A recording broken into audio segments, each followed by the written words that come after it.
qualified theft versus estafa. How do qualified theft and estafa differ from each other? You may read the full article by clicking the link in the description. The principal but basic distinction between these two crimes is that, in qualified theft, there is taking of personal property, whereas in estafa, the offender receives the property and misappropriates it for his own benefit. Under the provision of Article 310 of the Revised Penal Code, qualified theft is a crime of theft or taking, with intent to gain, of a personal property of the owner without the latter's consent, or lawful possessor thereof, and committed by a domestic servant, or with grave abuse of confidence, or if the property stolen is motor vehicle, mail matter or large cattle, or consists of coconuts taken from the premises of the plantation or fish taken from a fishpond or fishery, or if property is taken on the occasion of fire, earthquake, typhoon, volcanic eruption, or any other calamity, vehicular accident or civil disturbance. However, under the present state of law, when the subject matter is a vehicle, and the same was taken without the consent of its owner, or lawful possessor thereof, carnapping would be the appropriate crime.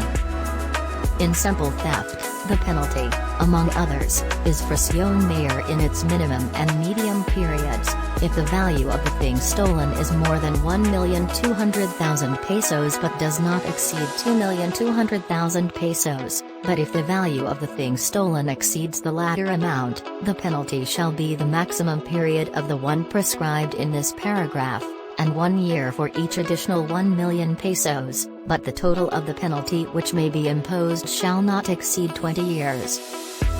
On the other hand, the crime of qualified theft shall be punished by the penalties next higher by 2 degrees than those respectively specified in the next preceding article, if committed by a domestic servant, or with grave abuse of confidence, or if the property stolen is motor vehicle, mail matter or large cattle, or consists of coconuts taken from the premises of the plantation or fish taken from a fishpond or fishery, or if property is taken on the occasion of fire, earthquake, typhoon, volcanic eruption, or any other calamity, vehicular accident or civil disturbance.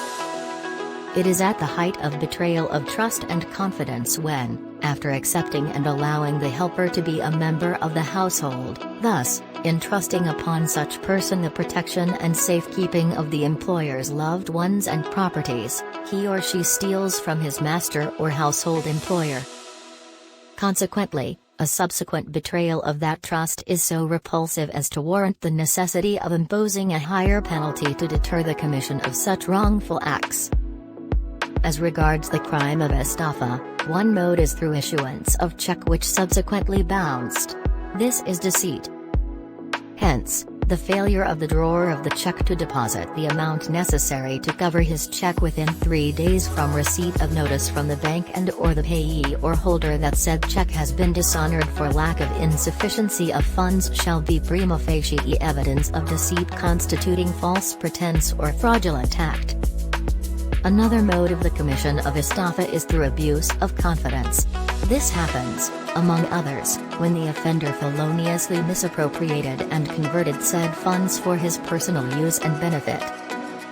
Thus, it constitutes estafa as defined and penalized under Article 315, Paragraph 1b of the Revised Penal Code. Jurisprudence has consistently held that such estafa consists of the following elements. 1. The offender has post-dated or issued a check in payment of an obligation contracted at the time of the post-dating or issuance. 2. At the time of post-dating or issuance of said check, the offender has no funds in the bank or the funds deposited are not sufficient to cover the amount of the check. And 3. The payee has been defrauded.